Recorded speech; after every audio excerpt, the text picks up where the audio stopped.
Good afternoon, everyone. It's 1300.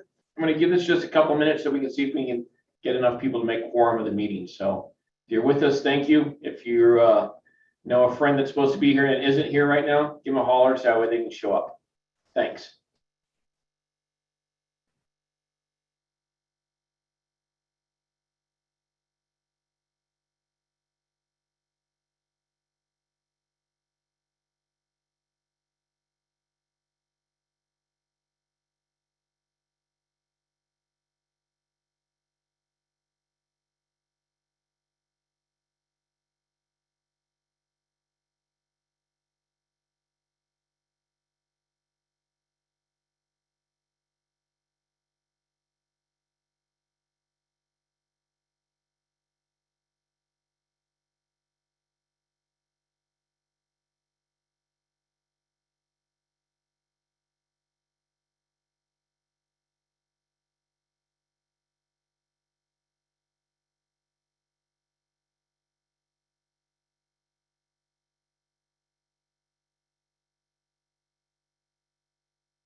Hi, everyone. It's 1:03. We have 6 people. We need 7 for the quorum. So if anybody knows Ross Rivera, Don Pelt, Afraid of Jake, Marla Stanton, Marion Perez, Dwayne Masters, and has their contact information, we're going to try reaching out to them as well. But if you can as well, so that way we can try to have a quorum for the meeting, I'd appreciate it. Thanks.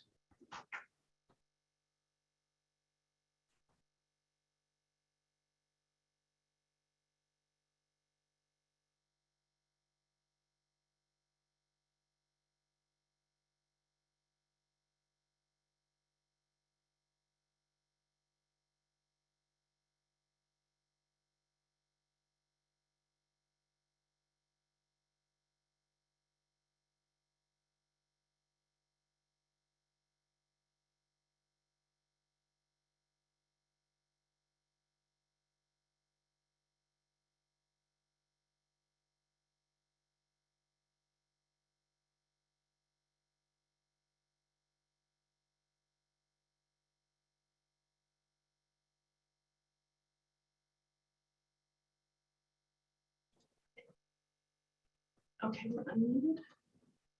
Okay, it looks like we're 1 over, so we're perfect for that quorum. So with that unofficial quorum call, today is December 13th, 2021 at 13:04 p.m.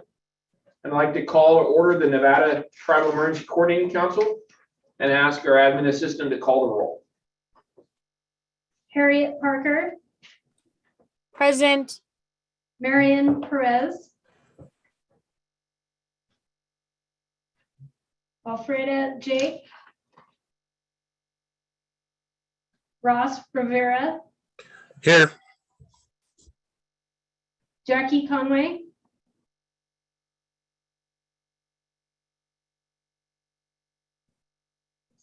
Present.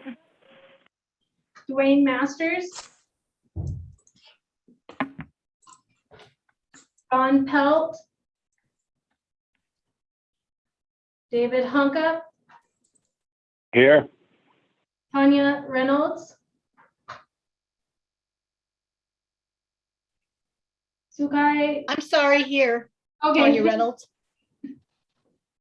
Sukai Charlie, Tashina Jen. Oops, I'm here.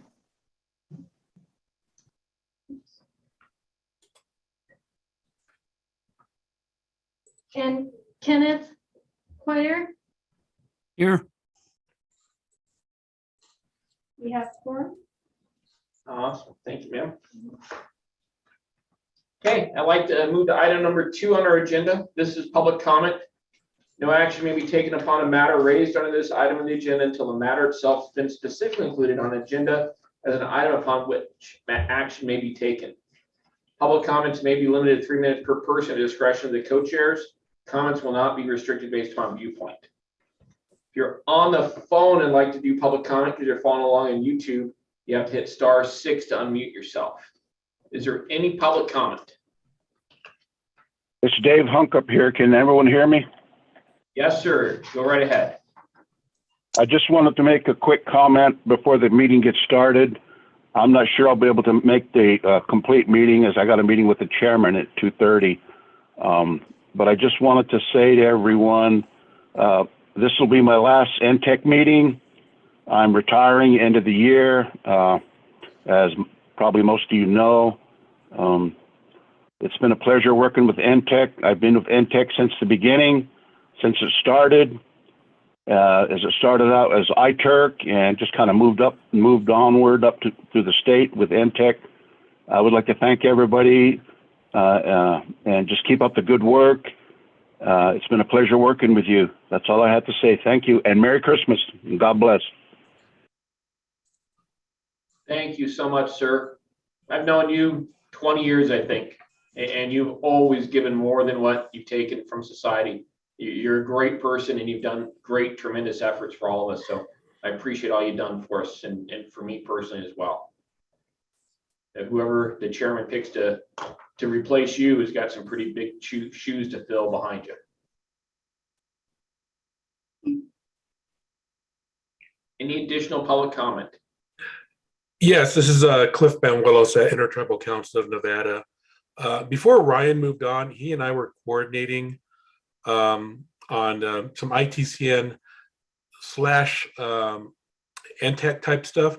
We just wanted clarification at ITCN on what ITCN is bound to do or what ITCN can apply for in emergency funding, because I believe there was a agreement between ITCN and NDEM regarding funding when the NTEC was created because of the way, the reason why the ITERC was voted. And so we never really got off on that. And I don't know whether I need to continue that conversation with John or someone else or wait for the new person to get on, but we just need clarification at the ITCN level on what type of emergency management funding we can apply for. Absolutely. We'll take that one offline. Since it's not an agendized item, we'll have John get a hold of you so that way we can continue that conversation. Thank you. Alfreda Jake. I just wanted to let you know that I'm here in attendance. Awesome. Thank you, ma'am. Melissa with the Forest Service. Afternoon, everyone. My name is Melissa Navis. I'm with the Humboldt-Toyabe National Forest. I'm the tribal liaison. Thanks for the opportunity to let me speak right now. Let's see here. Did I put my little hand down? Yes, I think I did. Sorry. So I just wanted to share.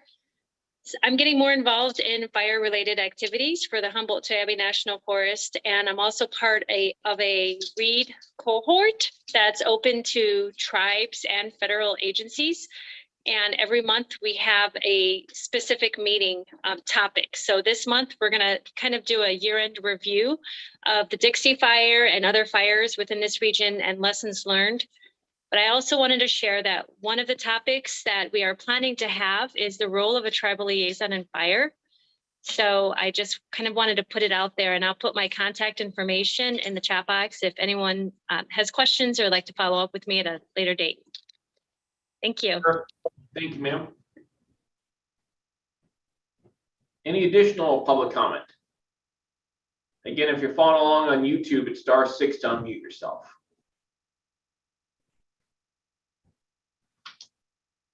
Or wait, just to make sure, I do have one other public comment. We did have a concern that's arisen over the Tamarack fire and some concerns about how Nevada or California and FEMA all treats the tribes when they are a boundary to a state border.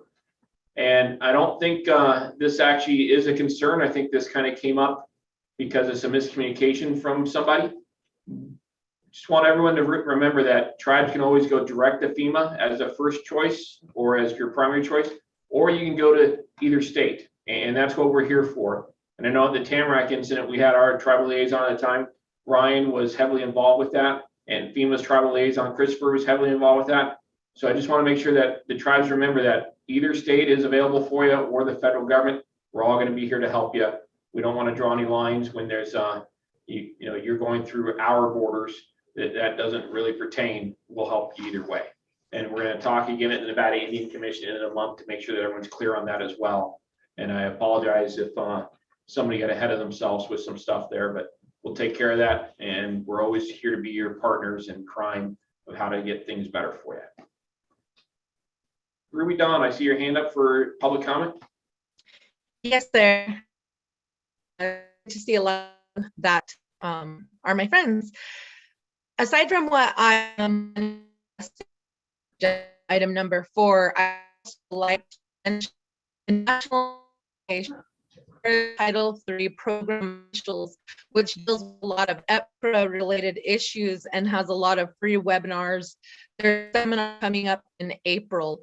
I would love to see more tribal representation, especially from the state of Nevada. If you would like to look into that or participate in some of the things that NASPO currently does, please reach out to me or look up NASPO.com. It's NASPO.com.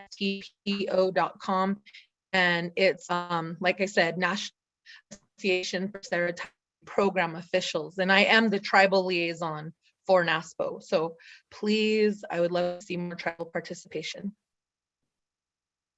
Ruby Dawn, could I get your bandwidth? It said was low and you came through very garbled. Could you maybe say that all again, but turn the camera off this time and maybe we get the bandwidth that way we can hear your voice correctly, because we heard about every other word. Sorry.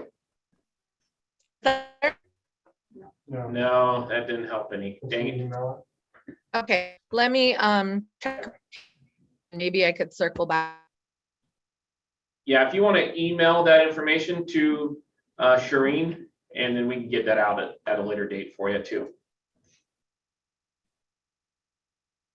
Any additional public comment? Okay, hearing no additional public comment, we'll move to item number 3. And this is approval of the minutes. This is discussion for possible action. INTEC will review and discuss the minutes of the September 13th, 2021 INTEC meeting.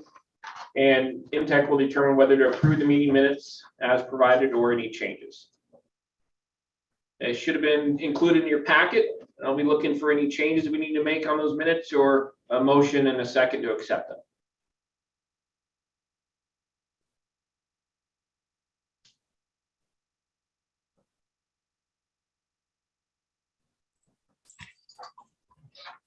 This is Ken from Washoe Tribe. Move to approve the minutes. Okay, I have a first from Ken. Do we have a second? Probably from Dave Hunkup, because he's always good for those second motions.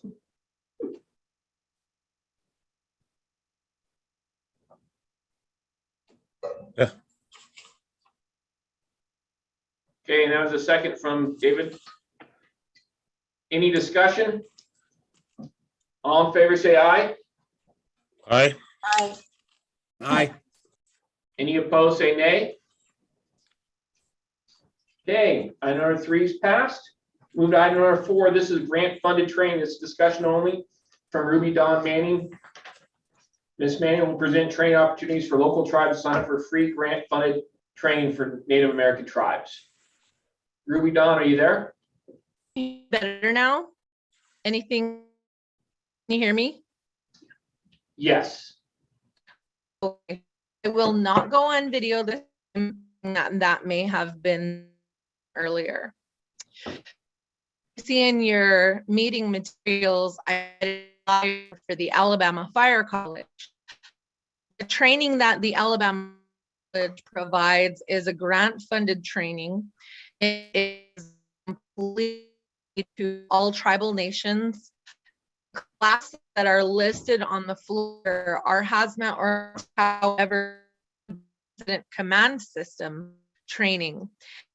Of the hazmat courses that are requested through any tribes, we will ship or truck all the equipment, the training equipment to each tribe's location to provide the training. Great for tribes to take advantage of this free training. I instruct for them, also instruct for the Center for Domestic, which I'm sure a few of you are familiar. It is a Department of Homeland Security training,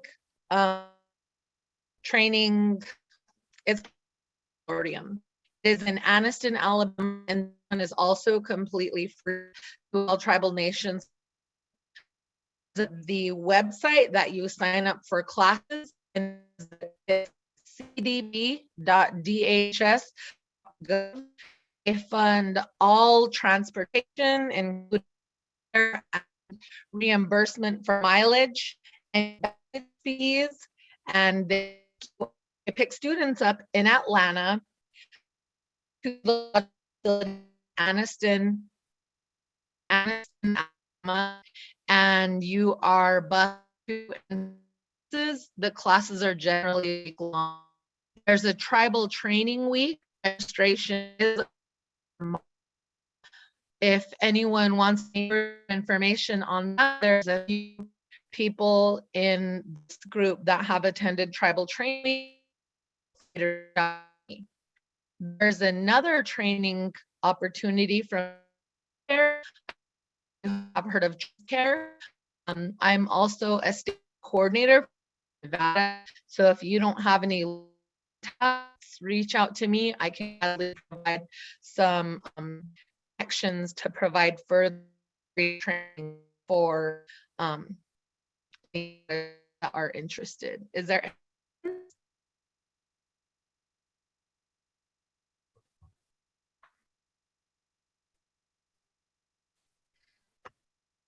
Thanks, Ruby. You're partially garbled again. Could you do us a favor and maybe type that up and send it to Shireen, and we'll include that in the minutes and then get it emailed out to everyone. So that way we can get away with making sure everybody heard what you had to say, but still meet the intent of the open meeting law. Okay, yeah, I can do that. Now you're perfect. What are the odds? Naturally, when I'm almost done. All I said was there's the Alabama Fire College, which is listed on the flyer that I provided in the meeting. Center for Domestic provides free training, and there's trans care. They also provide free training for hazardous materials. Okay. Perfect. Thank you, Ruby. Okay. Thank you all. Any questions? Okay, we'll move on to item number 5, the Intech logo review. This is discussion for possible action. We'll discuss and review the development of an appropriate logo to represent Intech. And we'll go to Harriet to start this off with. And Harriet, you got an update or anything for us? Hello, everyone. I do not have any logos. I have reached out to several members of my community. I don't know. It's been a struggle. So what I'm finding is that asking someone to donate their time is kind of a struggle. Everyone's busy, and I completely understand. I've reached out to a coworker here. I found out that he was a graphic artist in another life, and so I spoke with him about it. I provided him with all of the notes from our previous meetings, our discussions regarding the logos that we had seen before, and then also the notes that were given regarding those logos. I spoke with him last week and asked him if he was able to work on anything, but unfortunately he has been really busy with work. I also spoke with, I just happened to come across a young lady in my neighborhood who is also an artist. I asked her about if she would be interested in maybe helping out with the logo. She said that's not in her wheelhouse, but she has a friend. She's a UNLV student. She said she has a friend that is a graphic artist who is also a UNLV student, and they would be interested in helping us. But this just happened, I think, on Friday, so I haven't had a chance to connect with that person yet. We also have a local artist here. Some of you may know him. He's a good friend of mine, Theodore So. He does the Captain Paiute comics and graphic novels and things. I did reach out to him. Unfortunately, he's working on the third edition of his comic, so he doesn't really have a lot of time. I also reached out to someone local here who just recently started a group. I asked her where she was able to get her logos. She said that she had hired someone, and she did give me a few names, but these people that she gave me the names for, it looks like they would not be able to donate their time. They would invoice us for any work that they did with us. So that's kind of where we're at. I don't have any logos. I've reached out to several people, but I feel that if, I don't know, I feel that people don't have a lot of time to give us, unfortunately. So I'm not sure how everyone else feels, or if anyone else was able to reach out to anyone, come up with anything. So I'm ready to listen to comments. Mr. Rivera. Yes, I just remembered the last meeting that we talked about reaching out to the youth and having each tribe have their own local contest. I got our tribes on board to even give them a prize fund for if they were selected, and even a prize fund if they were selected within the tribe.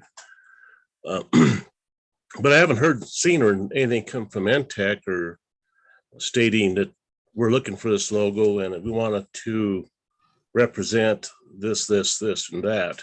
And I think if we got something from NTEC stating what we're looking for, and go back to the youth, because we have some talented youth, and our tribe is willing to give them an incentive to participate. And I think that should go out to all the tribes, not just the NTEC personnel. We talked about that several times, but just never come to light.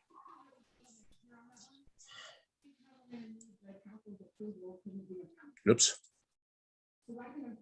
Absolutely, I agree. And I guess what I need to do is meet with Ms. Shireen so that we can see about getting a flyer together. I think we talked about that also, that we can provide and that we could send out. I know that's something else that we had talked about. I did speak with the administrative assistant here at my location to ask if maybe she could help put a flyer together for me. She was working on another project for our chairman and our director at the time. So that kind of fell to the wayside. So I guess I will kind of need some help from others to see if we can put something together, put a flyer together that we can send out to everyone. I think that would be our best approach, and it would give somebody that's really new to us, probably give us a different perspective on decent logo, I believe. I agree. We've been talking about it for many years, and I think that it's something that we should still continue to pursue. So whatever I can do to help, I'm certainly, willing to do so. I'm also willing to help create the flyer or whatever. Maybe we could meet offline to discuss what we need to add to it, that we can put out to all the tribes. I see Miss Reynolds, your hand is up also. Do you have something you can share with us? No, so with what Ross was saying, your tribe was going to offer an individual a prize or whatever you want to call it for being selected. Is that what you were saying? Well, yeah, that's within our tribe. Okay, I just wanted some clarification on Sure. that. So if we did it through other tribes, would they have to? Yeah, they would have to support their own program too, and their own. And I think it gives each tribe an incentive of being chosen to partake in this, or if they are chosen, it's I think it would be a great honor. So yeah, our tribe just will support the Ely Shoshone youth to participate in this logo contest. They've been waiting on me, but we have not seen anything to formally say that this is going to happen. So if that's the way you want to go, I'll help the best I can. If somebody ever wants to call, or we could have a teleconference or something, I would assist. And I appreciate that. what we can do is we can have Shireen help with designing a flyer for the contest if you guys want. Then that way, because we can't have a teleconference outside this meeting because of the open meeting law, so we're all going to be gathered together for that discussion unless we got to do the open meeting law for it. So I can have Shireen just make that logo or that flyer and get out for everyone, or maybe Josie, our new tribal liaison, can work on that for us. The other option we have is that we're able to find some money, so we could hire a graphic artist if you would like us to do that, the DM side, rather than looking for someone to design one for us and have a contest, which has got some great value to it. But John was able to find some money that we didn't use to be able to hire somebody to do it. So I'll throw that out there to the group if you'd like us to just hire somebody to do some options for us, or if you want to continue with the contest to try to find. So one thing that I have found when speaking with some of these artists that I was able to reach out to, they are able to possibly provide a logo, but then that's kind of it. I was told from one of the artists that they could do a logo for us, but they may not have the time to make any edits. They also didn't have the type of programs that could make minor changes to it. So I know from in the past, working with someone before, we at another company, we hired someone to do that, and they provided us with the thumb drive of all the different sizes and colors of the logo. We were able to, I don't remember the program name, but we were able to use that thumb drive, put it in, and we could make slight changes to it without changing the exact logo. We could change the font, the color. We could move things around within the logo. So those are some of the things that if you're asking someone for donating their time, those are some of the things that we may not be able to receive. So just a thought, I'm fine with anything, whether we hire someone or we put it out to a contest. Like I mentioned, we've talked about it for quite a while. I really would like to see it come to fruition. So are there any other comments? Does anyone have anything else to add? Ross, how would you feel about that if we were able to do a contract with a true artist to design something for us? Would that up in any of your plans you've got going there? I don't want to, if this is your group, so I don't want to get into the middle of it, but I know that we've been struggling with it for multiple years, and John found a good solution for us to just hire somebody, but I also want to respect this group to what you guys want done with that.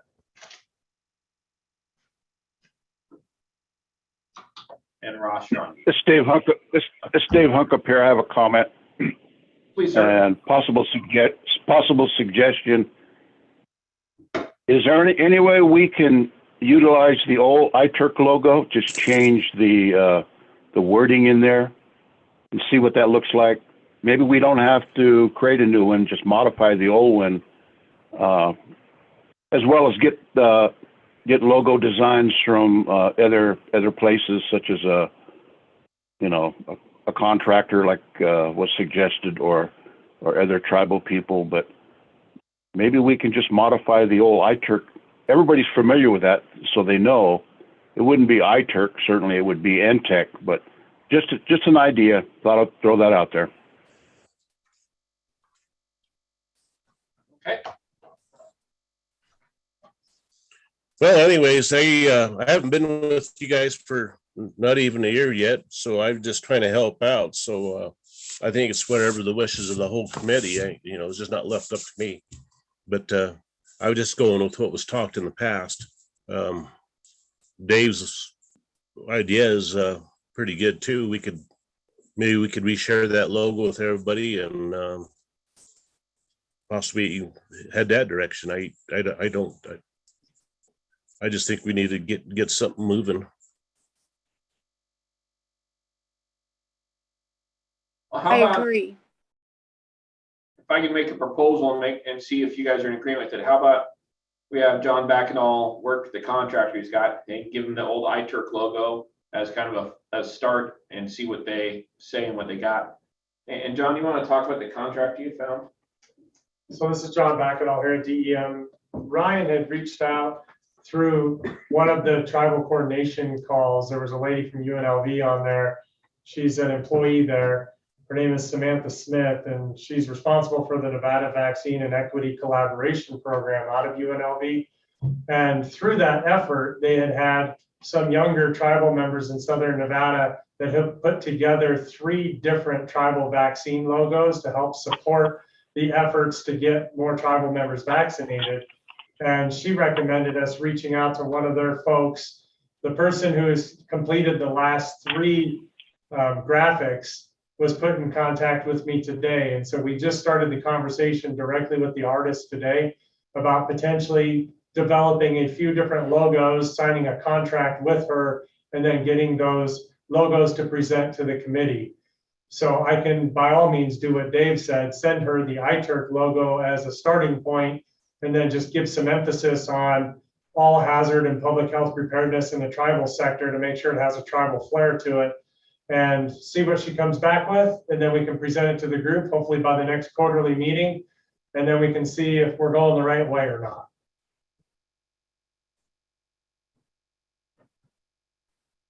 I think that sounds good to me. I like that idea. Do we have all the graphics needed for the previous one? Do you guys have that?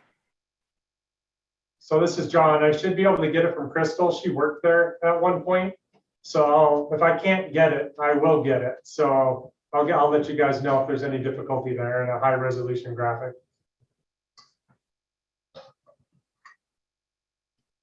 So I think that's definitely moving in, in a positive direction. Also with what Mr. Rivera said.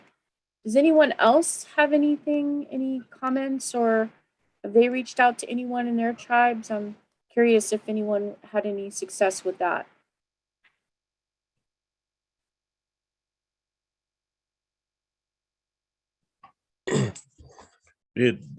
I believe there is no more iTurk. No, iTurk's gone away. NTech. Okay, just want to make sure we could use their logo idea without any issues in that direction.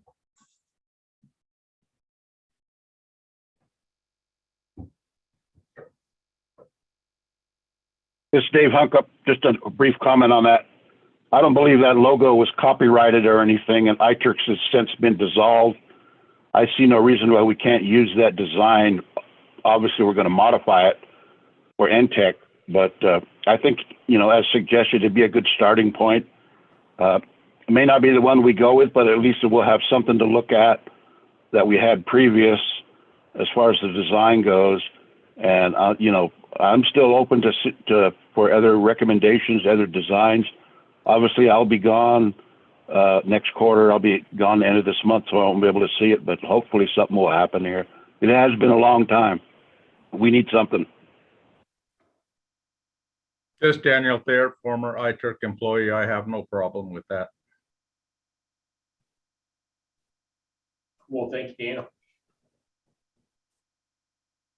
So I say let's go in that direction, and then as John mentioned, maybe we'll have something that we can take a look at for our next quarterly meeting. I will continue to reach out to those that I've already spoken with to see if they can still provide something.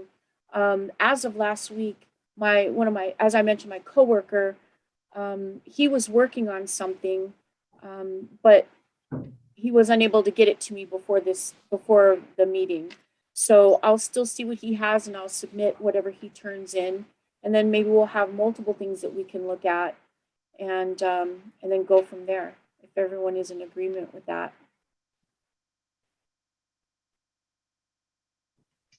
I think we got good enough staff direction there. We don't need a motion. I think we just move on from the agenda item if that works for you, Harriet. This is Ken from the Washoe Tribe. With a quick question. What's iTurk stand for? I'm sorry, the new guy doesn't know. Mr. Thayer, are you still there? You want to enlighten him? Intertribal Emergency Response Commission. Thank you very much.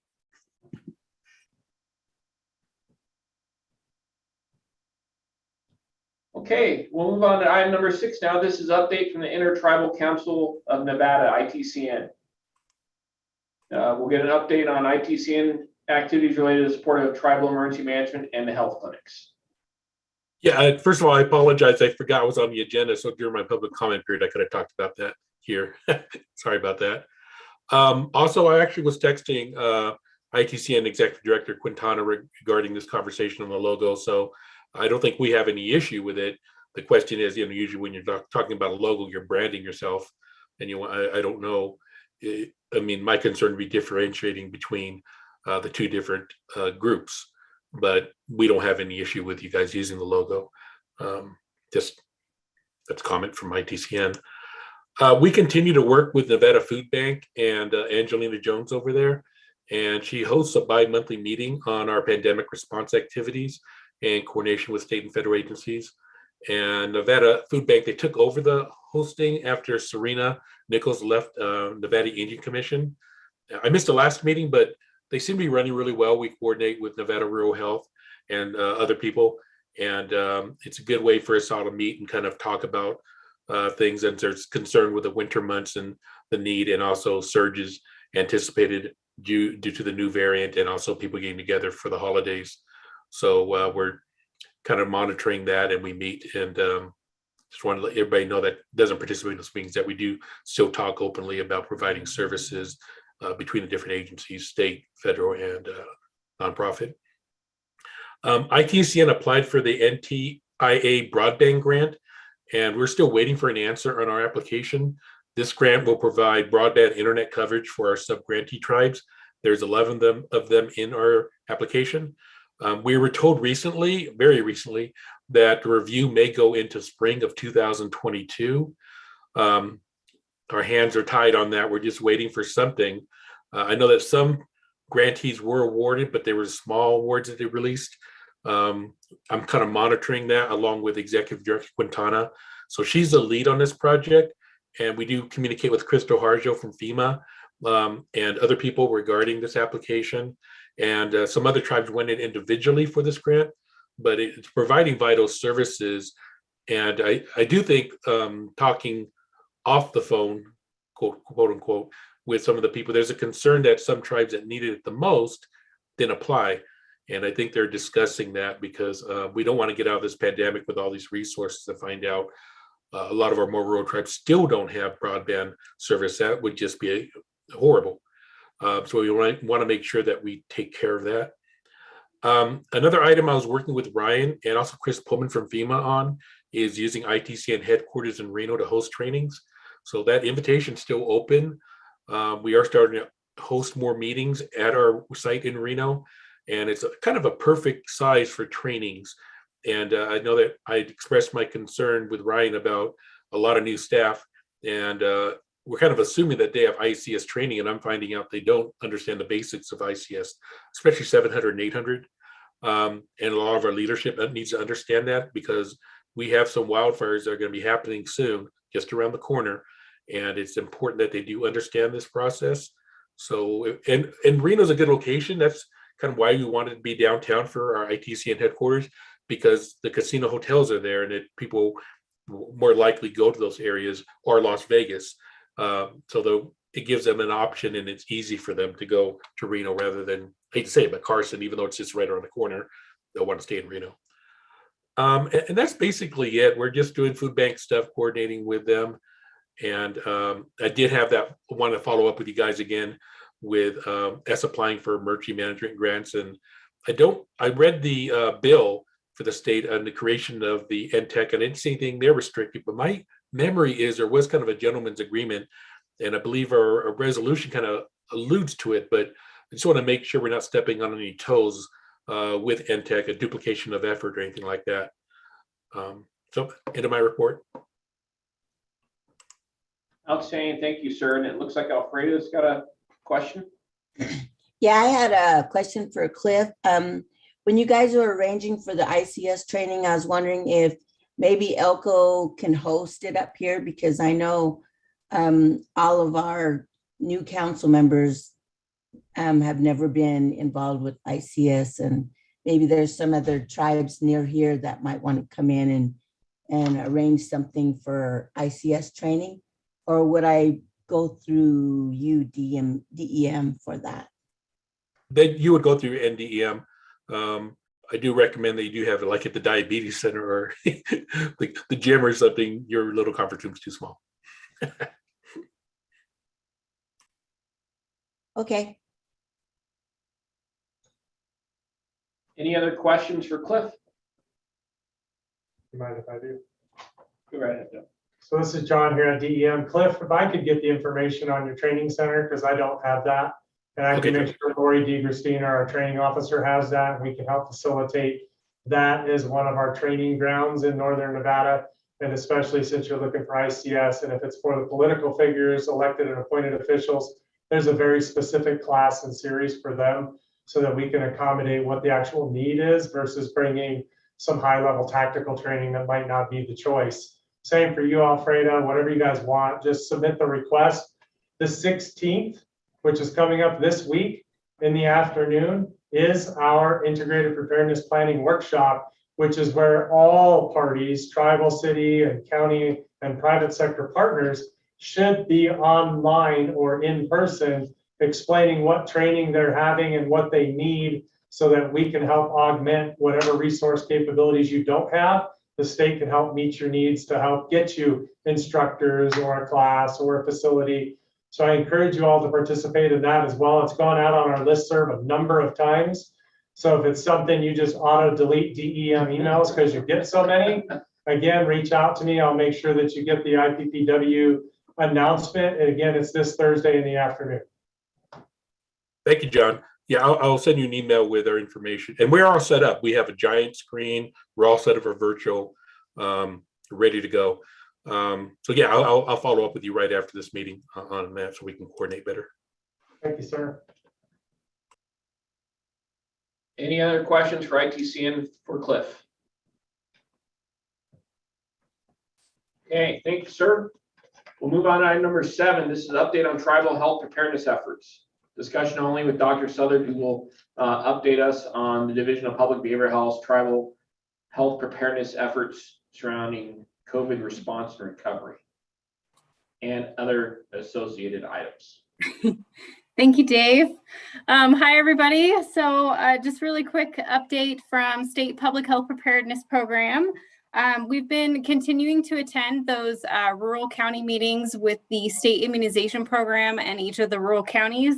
So we continue to collaborate with that group. We're also doing our pandemic response plan complete revision of the statewide pandemic flu plan. So we're continuing to hold those work groups, and we have an advisory committee that presides over that, and we'll continue to include Josie now that Crystal has left and gone to FEMA. So continuing to include that tribal component with our pandemic influenza response planning. Let's see. And then we also have, we're continuing to work on recovery planning with the RSF3 work group. So that group continues to meet with other state agencies and just continuing to ensure that we have the appropriate, response objectives and activities going on through the state with regard to COVID-19. Of note, most recently, obviously, is the children's mental health crisis. So a lot of different resources have gone out about that. If you guys need any of those resources, please just let me know, and I'll be happy to share those with you if needed. And then we also most recently published an update to our statewide crisis standards of care document. So we revised a lot of the links in that because a lot of the links were outdated and had come up with new information from CDC and other partners. So we included that. And then we also included a prioritization for anyone who works at a hospital could be prioritized as a first responder for testing to ensure that they, get their results timely and ensure continuity of operations for the hospital or healthcare facility. So that was another big update that we included in crisis standards of care. And I think that's about it for my update. So I'll stand by for any questions. Awesome. Thank you, ma'am. Any questions for Melinda?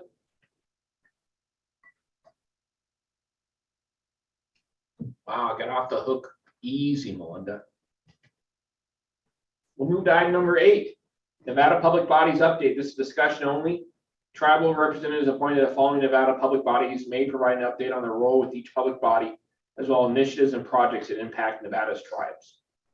Nevada Resilience Advisory Committee, David.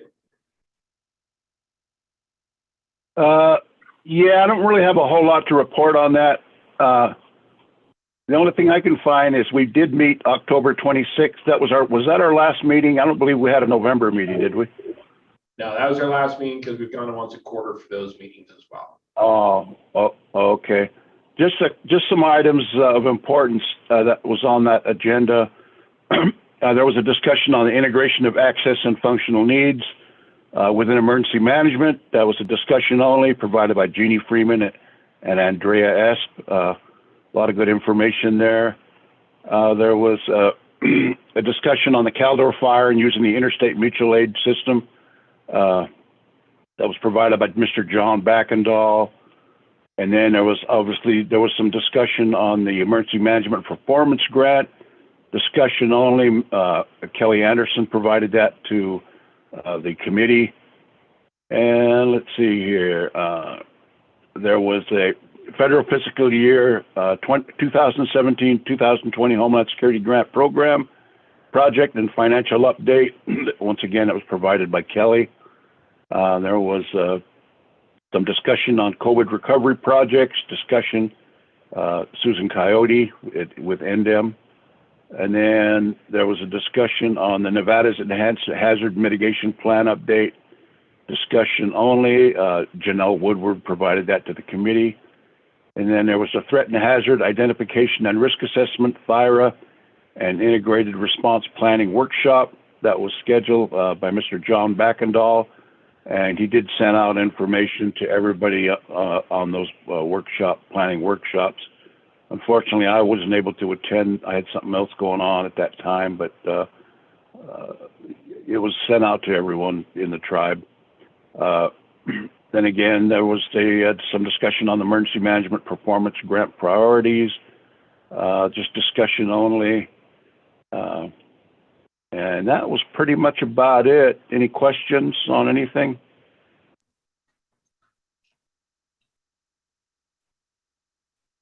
Okay. That's all I have. Thank you. Looks like you got off the hook easy too, Dave.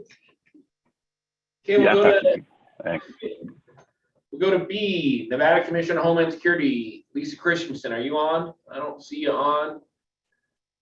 So we did have the Homeland Security Commission meeting last week, and it only really had two items. One was updating the commission on the ICS training and the status of NIMS in the state, and the preparedness framework that is going to be talked about a little bit later on today in our meeting, and then also updating them on looking at the grant goals for the coming year and just starting to push that out to folks. And then C, the finance committee, we have not had a meeting of the finance committee because we haven't had any grants to have to approve. So no other meetings on C. So any questions on Homeland Security for me? Okay, how about Nevada State Emergency Response Commission with Lance? Are you on? I don't see you, Lance, but I got the ringer here in the office with John Backadall. Can you talk about CERC? You bet. So this is John from DEM. We had our CERC meeting last week. It was mostly a lot of policy and procedure stuff in the beginning of it, going over some new membership. There's quite a bit of turnover over the last couple of years, and with the new administration for Nevada, not so new now, but they're still behind on doing appointments by the governor.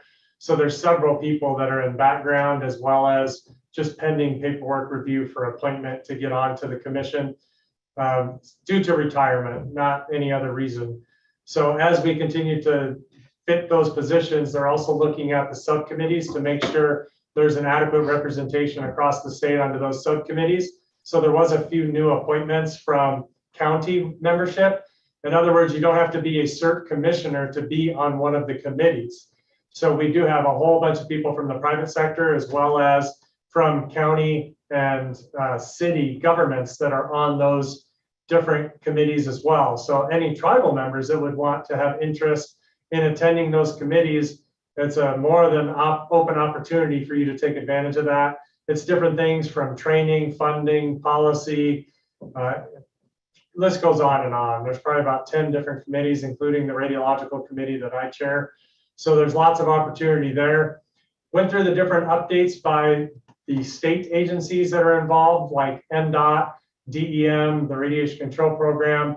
No real important updates on anything particular at that level.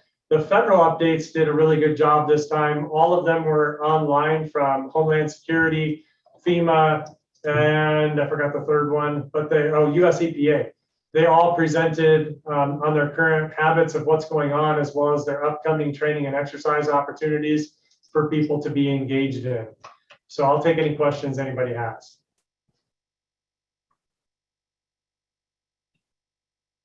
And another person gets off easy. Perfect. Thanks, John. And we'll move to item number E on here, the Nevada Interstate Mutual Aid Committee. And that meeting is scheduled for the 15th, which is Wednesday at 1400 hours. If anybody like to join, we're looking at the policies and procedures that have been cycled and recycled through the committee to get the kind of the final approval on them at the meeting is the big focus for the meeting. So any questions on any of the Nevada public bodies updates? I have a couple questions. Oh, no, I thought we were getting on. For the Interstate Mutual Aid Committee, well, actually for just the mutual aid system, I don't think our tribe belongs to that mutual aid system. How do we do that? Absolutely. I got an agenda item coming up in 4 that we can talk in detail about that. Okay. So and does it talk directly also with establishing the THIRA, however you want to call that thing. Mm-hmm. I'd like to try to get moving on some of that stuff. Okay, and the THIRA is completed for the year, but John, you want to add? Yeah, so Ross, this is John again. You attended the workshop and yes, I did. Yeah, I appreciate that. So up in Elko, it was a great turnout, especially having several tribal members there. It was really nice. So we've taken all that data from the 3 regions, working with the contractor. It's been compressed into a single report. Out of that report for the state of Nevada, we've come up with our 3 gaps and priorities that we're going to focus on, and that stuff will be published soon. We got to put some information together on that and actually submit it to FEMA and get it approved. So once we get that approved, we'll be sharing that. And then by the regions, the counties, the cities, and the tribes, you guys can all select your own priorities based upon your THIRF that you've done for your own specific entity or for your region. So any help you want on that, we'll be talking more about it on the 16th at the Integrated Preparedness Planning Workshop on how we're going to select a gap or a priority, and then how you're going to work to tailor your planning, training, and efforts on that, at least over the next year, but hopefully a multi-year planning effort. Okay, I just went through my email. That's what I was looking at, and I haven't seen anything about either the Wednesday meeting or the Thursday meeting. So I would like to get information on that. I'll make sure you get it. So And 16th in the afternoon. And I wouldn't mind attending if you don't mind the emergency managers meeting that you guys host every month. Oh, the weekly call? Or there's a weekly, yeah. I'm sorry, monthly call. Monthly. That's a flashback to mid-COVID, so sorry, yes, they're monthly now. So yes, Ross, I'll get you invited to both of those, and I'll make sure that Shireen shares the IPPW out to just this group in an email as well. Okay, thank you. You bet. Cool. Sorry. Nope, perfect, Ross, thank you. Any other questions on any of those updates? Okay, we'll move to item number 9 then. This is update from the Nevada Indian Commission. And I don't know if we have anybody present. Okay, so we'll skip item number 9 and we'll move on to item number 10. This is update from the Federal Emergency Management Agency Region 9.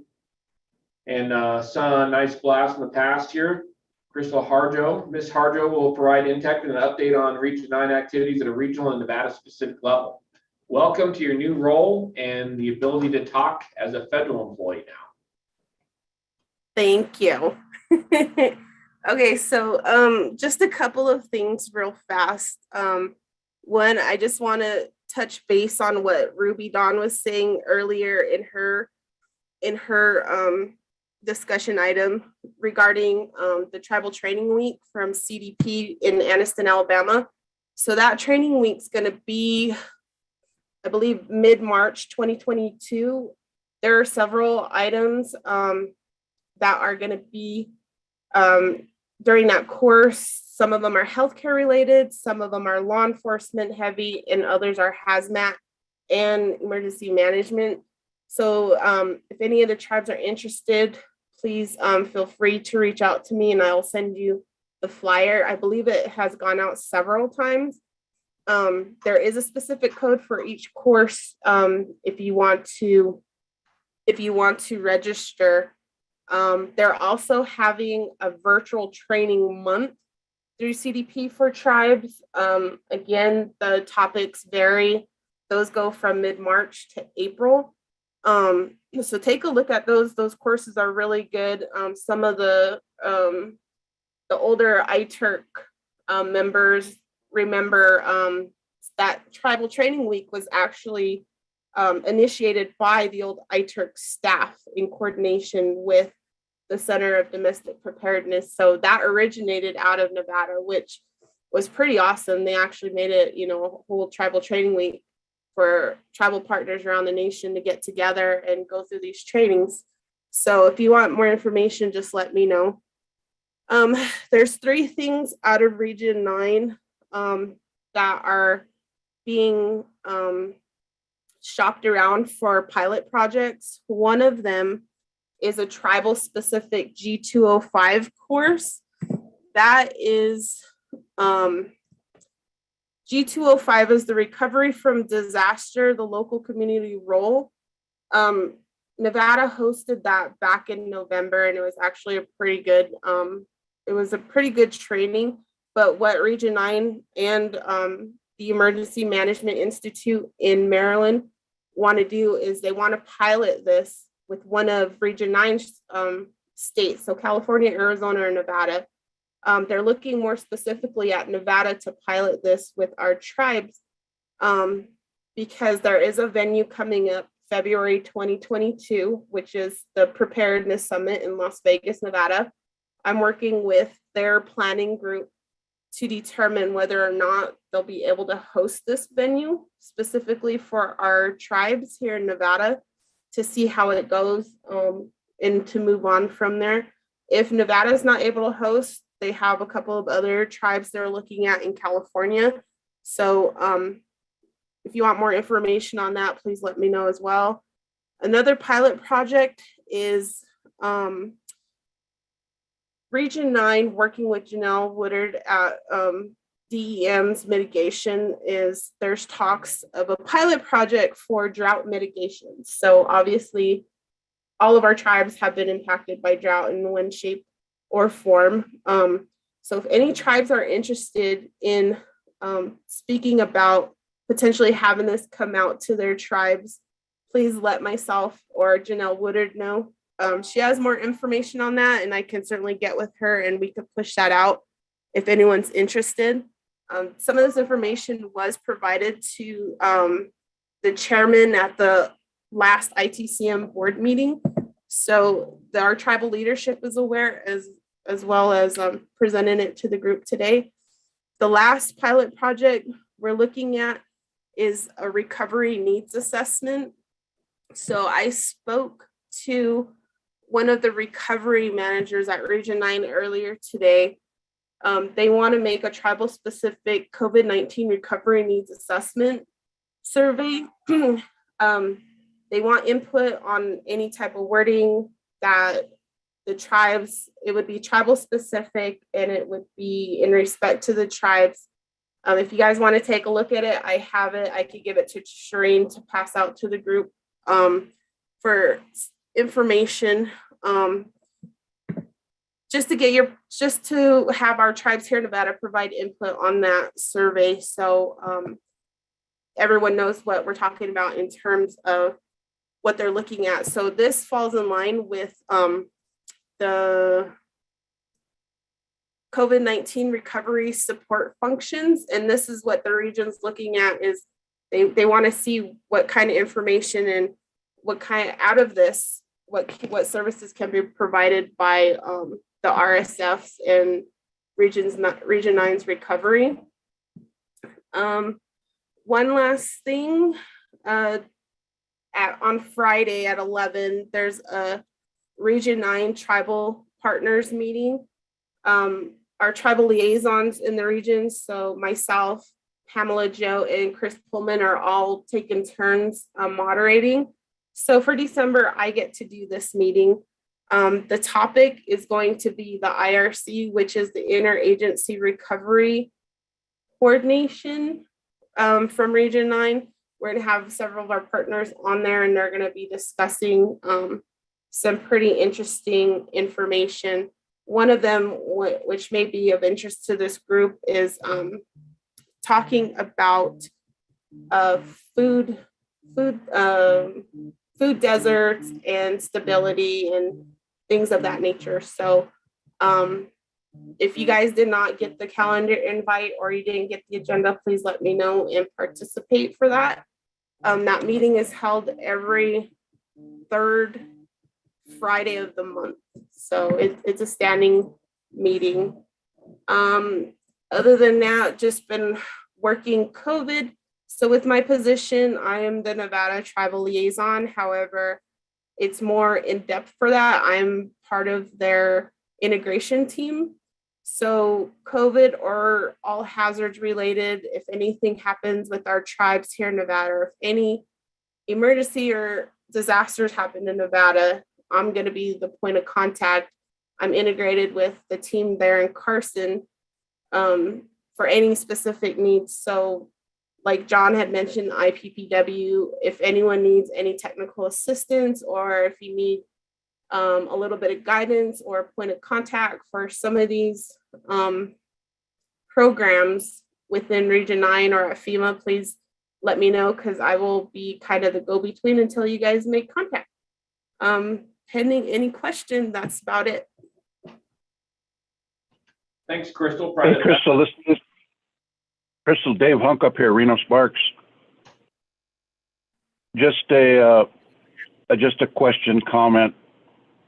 Would it be possible for FEMA to sponsor a basic academy for emergency managers in the northern Nevada area? I know they've had one down south, and they have had one here in the north, and I'm not sure which agency is responsible for that, if it's NDEM working with FEMA, but I think that would be a great course for tribal emergency managers, you know, if they had something like that here. I know ITERC used to put on these kind of trainings where they would invite all the tribes, and we had very good participation.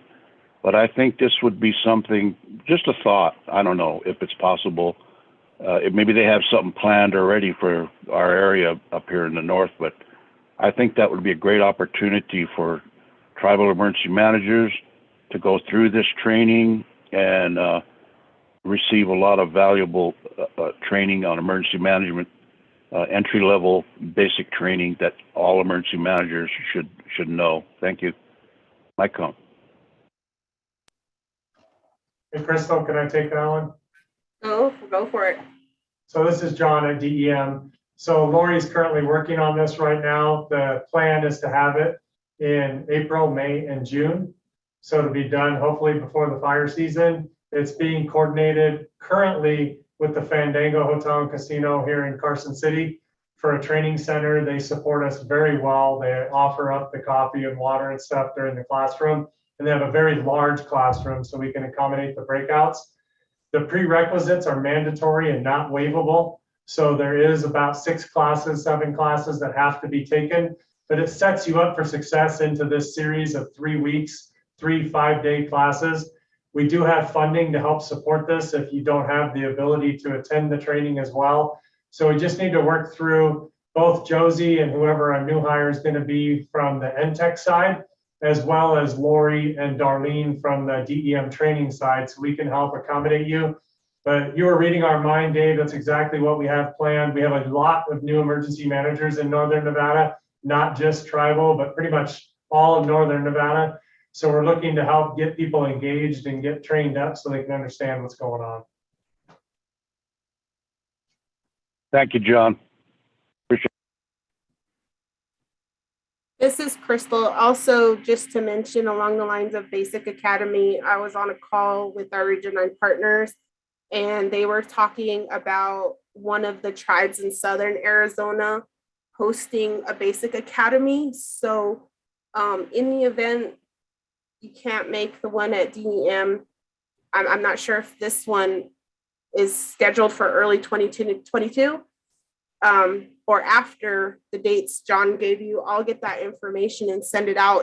In the event you can't make the one up here in Northern Nevada, there's other options around the nation, not only the nation, but at EMI in Maryland that you could register for and attend.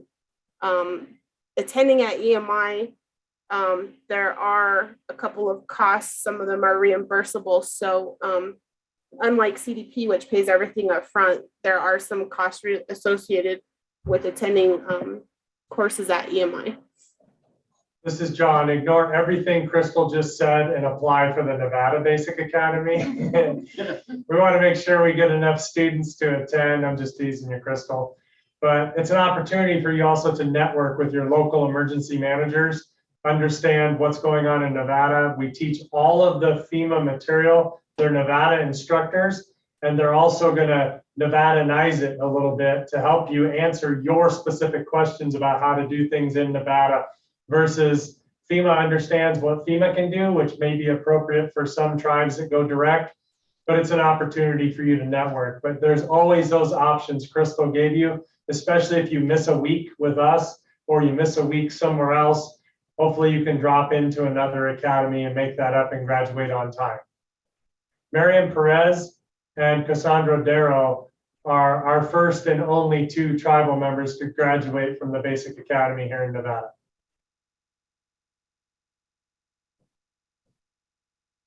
Alfreda. I just had a question for Crystal. What is the big difference between getting training in the FEMA in Emmitsburg and the other one that you were mentioning, Atlanta? What's the difference in the courses for the tribes? So FEMA has different training sites across the nation, and they all vary and have certain specialties associated with them. So for example, EMI is pretty heavy in emergency management, and correct me if I'm wrong, Dave or John, Fire Academy. CDP is a lot, their healthcare, hazmat, heavy down there, like CBRNE trainings. The one in Hawaii deals with, what is it? Is it hurricanes? It is. Or, Hurricanes. yeah, and the one down in Mercury, Nevada, they deal with hazmat and CBRNE too. So it just depends on the site, but those are two that are specifically most utilized for emergency management. So if my council was all beginners, which one would be the best one then? That would depend on if they have the time to be able to attend. So some of these courses are actually going virtual. Some of them, the trainers will come to you. My suggestion for the tribes would to contact the state, Lori, who's the training officer. The state has all of the information that I just gave, and then some. They have local trainers who will go out and help.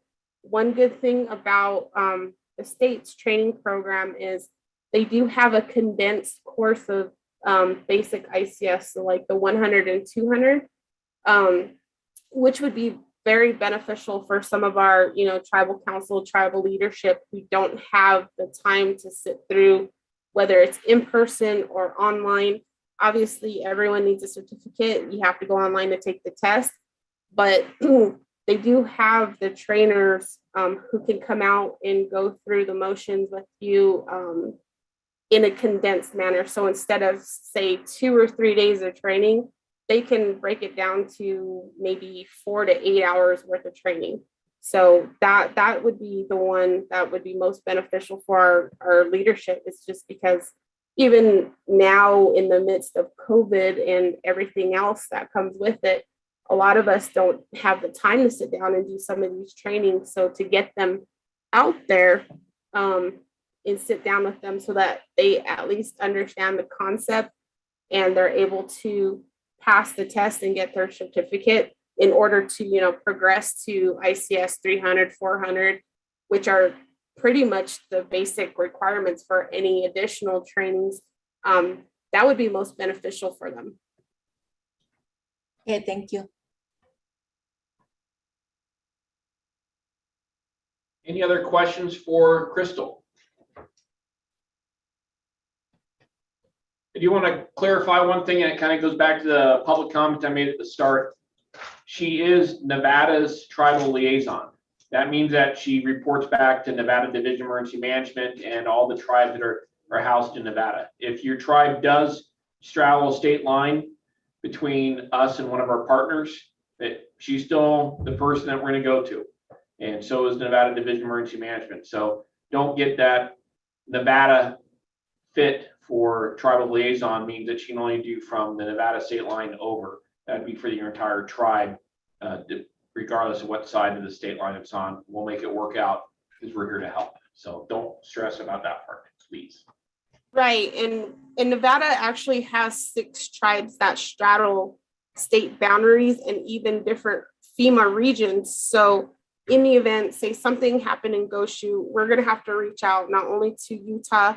Utah's tribal fit, their region will make things happen. It's just we're not recognizing the state boundaries when it comes to our tribal nations because we know land base is in different states with those 6 tribes. So it goes back to, even, for example, Washoe tribe, they boundary two states and about 3 counties. So when things happen there, we don't see those boundary lines. We just want to make sure that the tribe is getting the service and the resources that they need. Absolutely. Thank you, Crystal. Okay, we're gonna move to item number 11 now. This is updates from Division of Emergency Management, Homeland Security, InTech staff. And John Backdahl will be providing InTech with updates on the new Tribal Health Preparedness Coordinator and our preparedness framework, and then roadshow coordination. John. Hi, everybody. John Backdahl again from DEM. So I'm doing this in lieu of Josie being brand new and Ryan having just departed us. So I didn't want to dump it on Josie to kind of figure all this out on the run. So where we're at right now, she came on a couple weeks ago. She's hit the ground running. She has a scope of work and she's got a work plan that she's going through. She is taking a bunch of training at this time and will be facilitating her own development as she prepares to take that basic academy that we are offering here in Nevada to help get her trained up. We did do 2 interviews this morning for an NTEC DEM liaison for emergency management responsibilities. So we're going to talk this afternoon as a group. There was 4 of us on the interview panel and see if we want to select a candidate. And if so, then offer that position pending background check. So hopefully we'll be fully staffed here pretty soon at DEM in the tribal world. From the tribal health side, one of the big do-outs is because Josie's new and now the second position, the emergency management liaison, will be new. We want to get them out in the field and meet everybody in person, go over what your assessment needs are that we can help you facilitate, whether it be planning, training, and exercise efforts, do some face-to-face meeting and coordination so that you're getting the due attention you deserve and they're getting an opportunity to meet and greet as well. Crystal Harjo will go along with them as our tribal FEMA liaison to help facilitate that effort as well. So we'll be coming out in a pack to help meet and greet and participate. So hopefully we'll be fully staffed here soon. The new position will have to train up quickly and get into that basic academy as well, because it does offer a great amount of training, as Dave alluded to. Some other stuff that we're working on from the tribal health preparedness side for Josie.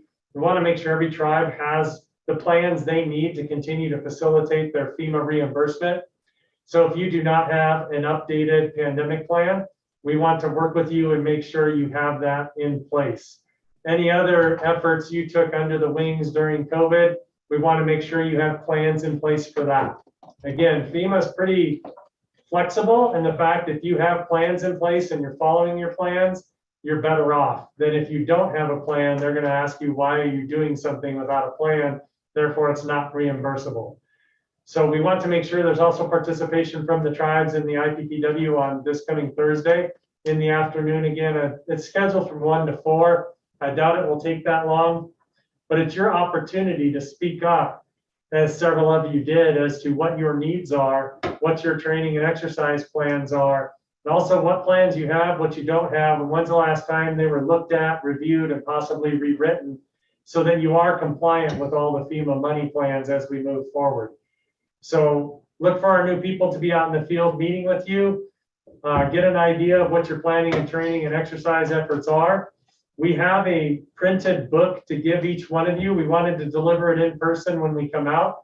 And it's the National Incident Management System Matrix for Nevada, what it is to be compliant, as well as the preparedness framework.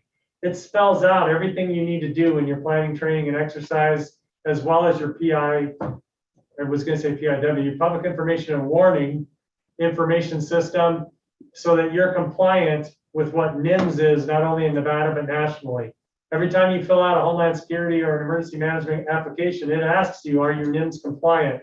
And nobody even knows what that means, for good reason. We've never been explained what that means by the federal government. So Nevada's taken that on themselves with tribal participation, local government participation. We developed this document. There's a printed colored bound copy here sitting, waiting to come out to you, as well as your SAP cards for your phones. So all of that stuff will be hand delivered when our tribal partners are out meeting with you and coordinating and sharing information. Anything you want to add, Josie?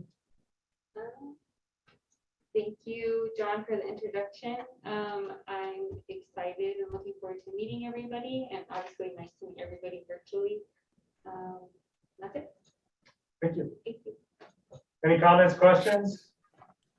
Hey, John, it's Crystal. Can you speak on the tribal activities for NEPA, more specifically sponsoring travel for that? Absolutely. So this is John again. So from the Nevada Emergency Preparedness Association's got that conference coming up, the Nevada Preparedness Summit down in Las Vegas. It's the week of the 21st. The 21st is a holiday. So the 22nd, there's training available all day. And then there's also that travel day if you're not taking the different training classes. The conference will start the following day on Wednesday, the 23rd, all day 23rd and 24th, and a half day on the 25th. You haven't seen an agenda yet, and neither have we. They're still working on that. So no information's been withheld from anyone. They just don't have it available yet. They just have to save the date and the hotel registration at the M Resort in Henderson, Nevada. With that, if you don't have funding available, we do. We're only funding the tribal members to make sure that they're there and there's no excuses for not attending and participating. The funding is there. All you gotta do is ask for it. So travel on Tuesday and returning home on Friday evening. Go spend the week in Las Vegas and network with your partners. There'll be different opportunities. There'll be tribal breakout sessions. And if we can get a good tribal participation, we can help facilitate an after-hour meetings with a Meet the Chief here at DEM so that you guys can meet directly with him, just tribal members in person, and talk about and discuss any concerns or efforts you'd like to see, not only from the NTEC staff, but from DEM in general.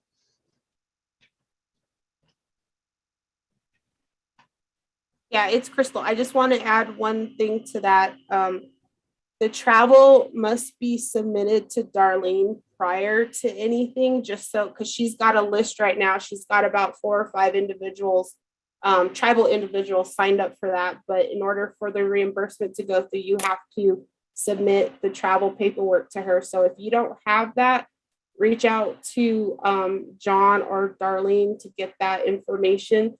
We want to get as many tribal members down there as possible, especially if it's free. Obviously, some of it is going to be upfront costs and reimbursed back to you, but there is the funds available to provide that for our Nevada tribes. So if you or anyone you know, any of your leadership are interested in attending, please reach out to NDEM. On the FEMA side, we're trying to work out some of our logistics as well as getting some of our leadership down there. So it would be a good opportunity to have our tribal partners involved in that. And it is in Las Vegas, like John mentioned, so there obviously will be travel charges besides our local tribes down there in the South. Thank you, Crystal. So DEM will pay for your ticket up front. And with that, your associated cost Crystal was referring to was your hotel and any per diem that's not available. If there's meals provided, then we deduct that from the per diem. So it's not too much upfront cost on you, and we can help buy the plane ticket ahead of time. We prefer that. We get better rates with our SWABIZ account through the state. So if you're in the northern region, and please fly. It's a hell of a lot shorter time. And we'll have a good time in Henderson/Southern Nevada. Okay, any additional questions for John or for Josie? Okay, seeing none, we'll move to item number 12. Item number 12 is the Interstate Mutual Aid System, IMAS. We'll discuss the benefits of tribal nations opting in to participate in the Nevada IMAS program.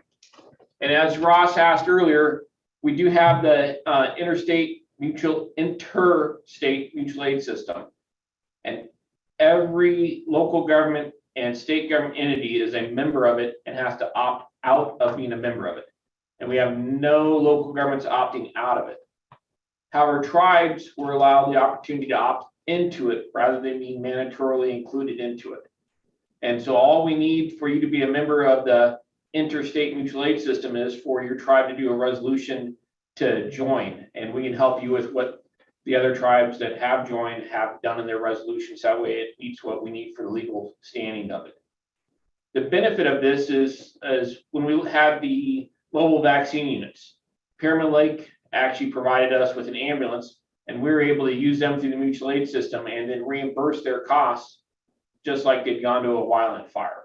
And so it not only gives them the resources if they should call and need help, but also gave them the opportunity to go and help others and to make some money on it as well through the entire process.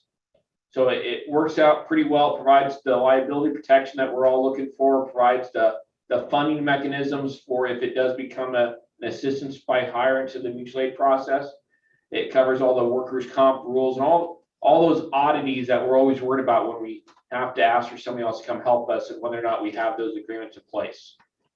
So all we need, if anybody's interested in having their tribe sign up and join the interstate mutual aid system, then just contact DM and we'll get you in contact either Eric Wilson or John Backendall or myself, and we can help walk you through the process of what we need to make that happen. John, anything else to? No, you're spot on. This is John again. We only have 4 tribes that have opted in.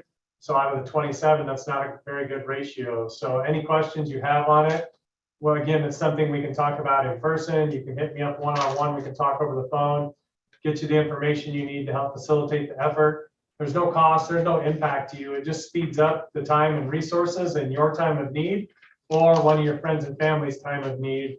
It helps process that quicker because we have all the information in place before those calls are made. Any questions on the interstate mutual aid system?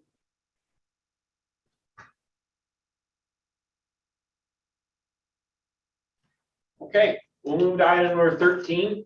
Excuse me, and this is additional updates from DEM, Homeland Security. And we want to talk about some staffing changes, some organizational changes, and our mission, vision, values, and goals. So most of you are aware that Kelly Anderson and Justin Luna have both been promoted within the state system, moved on. Kelly Anderson went to be a budget officer at the governor's finance office, and Justin went over to the Legislative Council Bureau to combine his passion of budgets with the legislative process. So kind of a big hole got left for us in that process. However, we were able to last legislative cycle establish a deputy's position that was last filled in 2008. So as of Friday, we offered John Backendall, and he accepted the deputy administrator's, the deputy chief's position. And so in our reorg plan, John will be over preparedness and mission support. So he'll be in charge of himself for the time being, and then in charge of Melissa Friends, part of the organization. And then we're recruiting for Justin's position in the state's Administrative Service Officer 3. And that position is going to be in charge of grants and fiscal for the state. And so really what we've done is we've made 2 deputies, one in charge of finance, one in charge of operations, and then all the folks beneath them.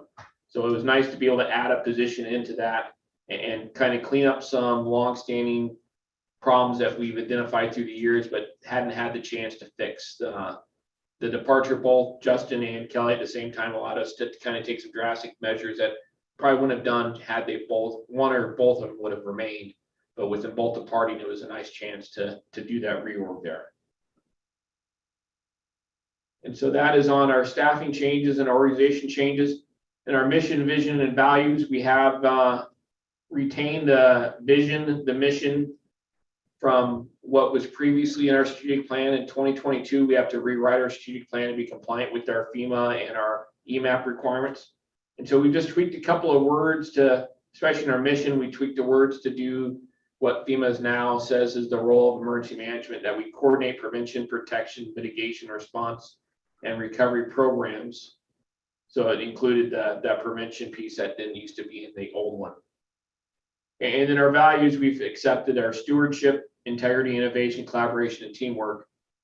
And we have 5 goals that we'll be working for. And one, now that I've got John as a deputy, then once we get that ASO hired, then we'll start in earnest pushing these back out. So that way these goals, and we can find the objectives that go to implement these goals. But our first goal is to actively pursue a diverse and professional emergency management workforce as a 21st century employer. And John's got the same passion I do. We've got a lot of these younger kids that are going through the college program. So how do we recruit them to the organization? And how do we find people that have retired from another career and want to come over and work with us? And we meld those two personalities together. So we get those new folks tied up with someone that's been here for a while. We advance their profession. All of us know emergency management is kind of an odd profession. We call it a profession. Some people argue that it's not a profession yet because we're still developing it. And so we want to make sure that Nevada is ready to have the right workforce here for what we need in the future. Our second goal is to strengthen Nevada's emergency management system. And I think we saw that through COVID, and we don't want to lose all that we gained through COVID. So we want to make sure that we strengthen what we've got and keep moving forward.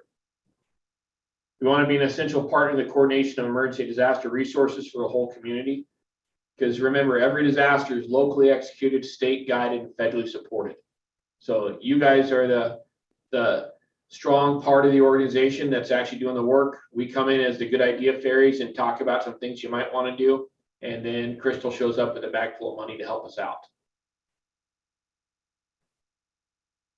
Our fourth objective, or fourth goal is we want to be an effective team, strengthened by integrity, collaboration, stewardship, teamwork, and innovation.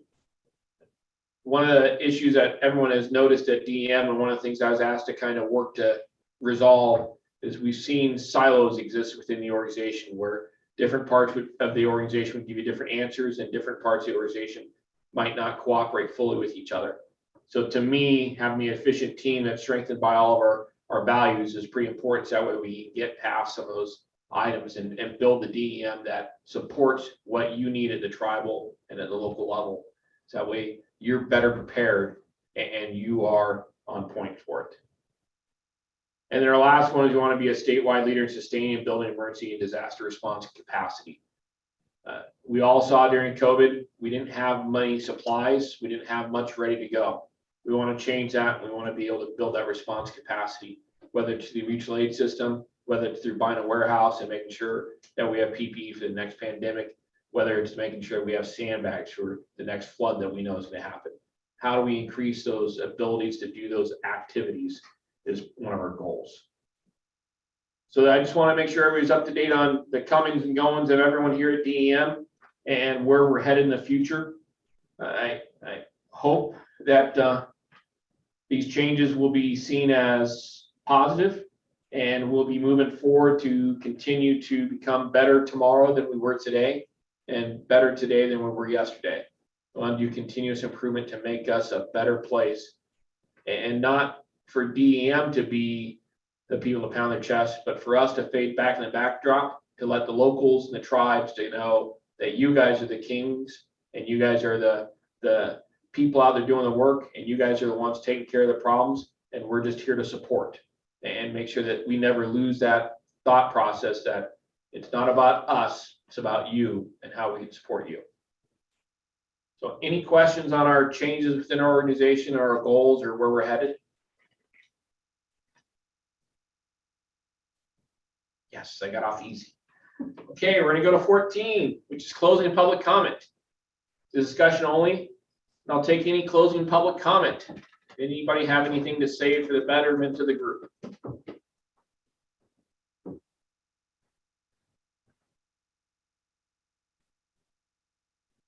Okay, hearing no public comment, I'll close that one. I'll move to adjournment. Do we have a motion to adjourn? This is Ross Rivera. I'll make that motion. You have a first from Ross. Do we have a second from maybe Harriet? Sure, I will second that. Thank you, ma'am. Any discussion? All in favor, say yay. Yay. Anybody wants to continue to stay in the meeting for the rest of your lives, say no. Meeting's adjourned. Thank you all very much for the great discussion today.